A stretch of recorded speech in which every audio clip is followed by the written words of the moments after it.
So I have this fascination with social media, and not just because I like it and I use it a lot, but because it acts as an archive for our life. Stay with me. I know this is kind of pretentious, like academic type talk, which isn't a bad thing. Academic talk isn't a bad thing, but I like it, I think, especially when it comes to archives, more than other people. The thing about social media, Facebook, Twitter, Instagram, YouTube, is that it allows us to be curators of our life. Like, we are able to share these little moments with everyone in our social network, and oftentimes strangers like you guys, and we choose what we decide to share. And in that way, we're creating this little archive of who we are.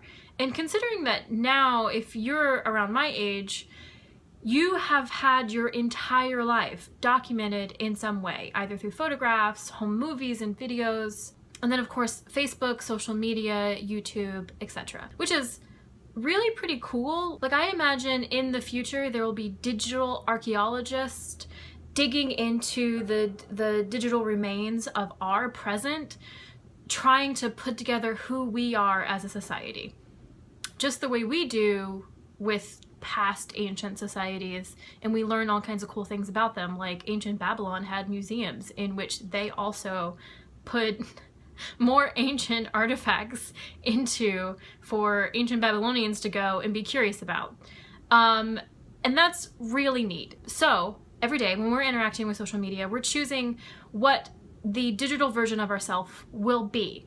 And it's not always great, and it's not always pretty, and a lot of times it seems like a disingenuous version of yourself because you're only posting the good things, or you're only posting pictures of you having fun, or like how great everything is. And I don't think that those things aren't true. I just think that people mostly choose to post things about themselves that they want other people to see. Conversely, social media, especially lately here in the US, has become overwhelmed with negative political commentary. And I'm guilty of this because, like everyone else who is posting those things on social media, is seriously invested in the future of this country. And we have no other way of interacting in a discourse of sharing our feelings than to post things about it on social media. And it can be really frustrating because you interact with people who may massively disagree with you,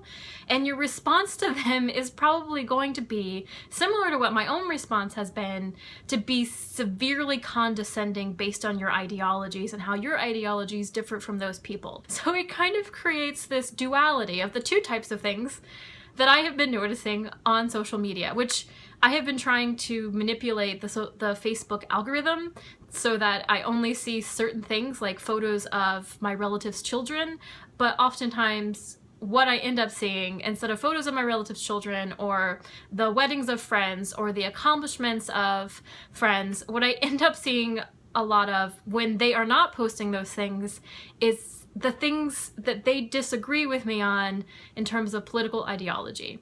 Not that they are like posting those things specifically to point out that they disagree with me. They're posting those things to share their political ideology, and I disagree with it. And then I'm frustrated because I'm seeing less photos of people's life and accomplishments and more like clickbait posts about political things happening right now. And I don't know how to get around that. Like, I don't know if I can manipulate the algorithm in a better way so that I really only see the positive things, and I don't know if I should. And for a while I thought the best thing to do would be, one, to not participate in posting my political opinions, and two, to only interact with Facebook when it is something that isn't a political opinion, to kind of help put out the fire of political discourse a little bit. But then I realized that that is also false. Like, if I can imagine what those digital archaeologists will think of me, they'll probably think I'm someone who didn't have a very strong grasp or like have a very strong stance on things happening in the world, which isn't true. And in point of fact, I'm very proud of the stance that I take on issues. And so I want those digital archaeologists to know that about me. I also want them to know that I do other things and I have family that I love and friends that I spend time with doing cool things. But I want those digital archaeologists of the future to understand the contextuality of our time and why the things that we're so adamantly argumentative about is important to us. So post negative political commentary all you want, because it is just contributing to a fuller cultural narrative of our time. And we may not like all of it, but it's who we are. Arguing and sharing discourse and opinions about the things that will affect the world that we live in, i.e., who is going to be the next president, or how we feel about feminism and body positivity, or how we feel about video games and video game culture. Like, these are all things that make up the world that we live in, and we have feelings and opinions about them because we live in that world. As much as we do the things that are like, we went on a picnic, or we made food this day and here's a picture of it, or here's this thing that I did that was an accomplishment. I graduated from college, or I graduated from high school, or I got my master's degree, or I finished trade school, or like my kid like came in first place in the spelling bee. Like, whatever those things are, we post them because in some way, it's important enough to us to share with other people. So keep contributing to that narrative, however much it may sow discord, because that discord is a part of who we are.